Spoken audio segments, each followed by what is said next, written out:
Welcome to VCM Medicine series of videos in which we are hoping to educate you in ways of feeling better. Today's talk is going to be on iodine and the thyroid. I wanted to ask you a question, Shep. Why are we making this video today? Well, I think that iodine deficiency has become prevalent again. For a while, it stopped being a problem, but it's coming back, and I don't think people understand that and the consequences. So I think it's time that they did, and I have found ways to deal with this problem. Okay. And why iodine? Why is that so important these days? Is that connected to the thyroid? Well, for a couple of things. First of all, your thyroid's not going to work properly without iodine. Thyroid hormones contain iodine. And secondly, there's other things. The ovaries, uterus, and breast tissue all need iodine, so does the prostate. And people that are deficient are often having problems, cysts, fibroids, enlargements, and people don't understand there's a connection. What about for men? Can men be, what kinds of symptoms do men have? Enlarged prostate inflammation. And why iodine these days? Why the talk? I mean, why has it become so prevalent now? Well, iodine is very similar chemically to bromine, chlorine, and fluorine. And we're being exposed to very high levels of bromine, chlorine, and fluorine. And because of that, it happens to displace iodine in our bodies. So we're becoming iodine deficient as a result. How does it get into our system? Well, chlorine is in tap water.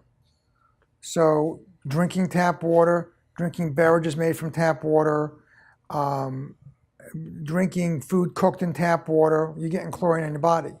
Okay. Bromine is used as a fire retardant chemical. So furniture, chairs, couches, car seats, carpet, drapery. Plus it's put in flour, it's an insecticide. So we're getting a lot of bromine also, and fluorine's used as a dental products, mouthwash, it's in the water supply.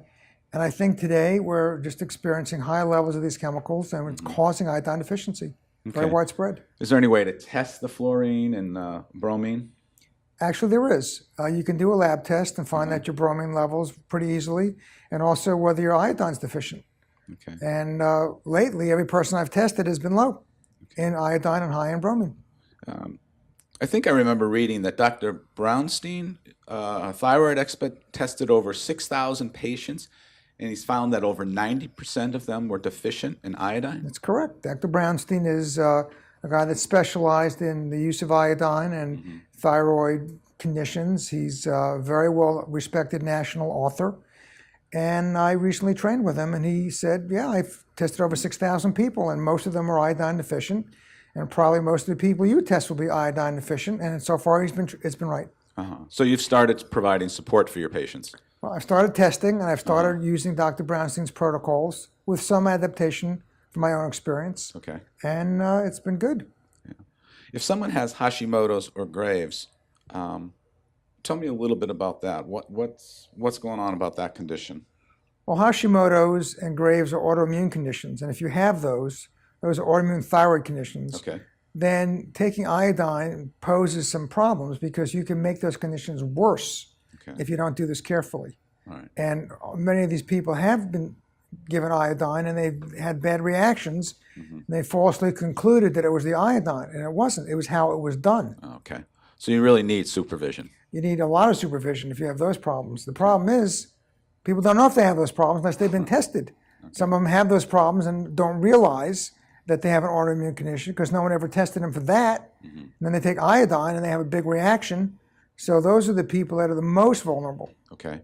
How do you remove chlorine, bromine, and fluorine? Well, the way Dr. Brownstein taught me, you increase certain things like unrefined salt, use selenium, B vitamins, magnesium, and very slowly, with very small doses, start introducing iodine. Those other substances start to remove the chlorine and the bromine and the fluorine, and the iodine is also, but you've got to do this very gingerly and very carefully and very slowly, and make sure that people are responding properly. And if they are, then it works very nicely. But if you do it improperly, or you fail to include some of those substances, and some others, by the way, then you can have some problems. Okay. What can happen if not done carefully? Could you get rashes, insomnia? Well, Tell me some of the first of all, things. you can get very hyperactive, Okay. okay? And you can cause what they call a thyroid storm, which is an explosive reaction. But you can get headaches, skin rashes, you can get toxic reactions, you can get sick to your stomach, dizzy. I mean, all kinds of things can happen if you pull too much bromine and chlorine out of its safe, storage places right now. Plus, if you overstimulate the thyroid, you can get hyperactive, and that's not very unpleasant and even a little dangerous. All right. How about your patients? Some of them have started this protocol. So far, the ones that have been doing it have done very well. Okay. Some of them incredibly well. Everyone's done a little better, Yeah. and some of them a lot better. I know it's been needed. I've been afraid to use it because I didn't know how to use it. Yeah. I've heard the same things everybody else has heard, that it could be dangerous, and it can be. If it isn't done properly, it can be. Other things that have been positive for your patients taking it? Less tired. Their thyroid symptoms are going away. Uh-huh. And for some people, it's been miraculously better. Okay. How about energy, less fibros, cysts, any of those things happening for any of your patients? Yes. I've had women tell me that their cysts are going away. Wow. Their breast tissue is less dense. Okay. They're more energetic, less fatigued. Hair loss is stopping.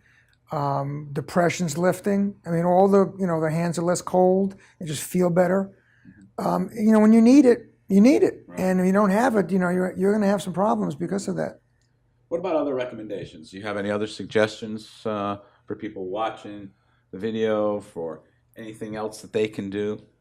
They should just get tested by someone that knows how to do a proper iodine test, and then they should be put on a protocol to carefully remove the halides, bromine, chlorine, and fluorine, and slowly and carefully introduce iodine, and through a process of careful supervision, so that they get their iodine level up and they get their bromine and chlorine levels down. Okay. And they get their thyroid function improved. And you can do all this for somebody? This I can do. Yeah.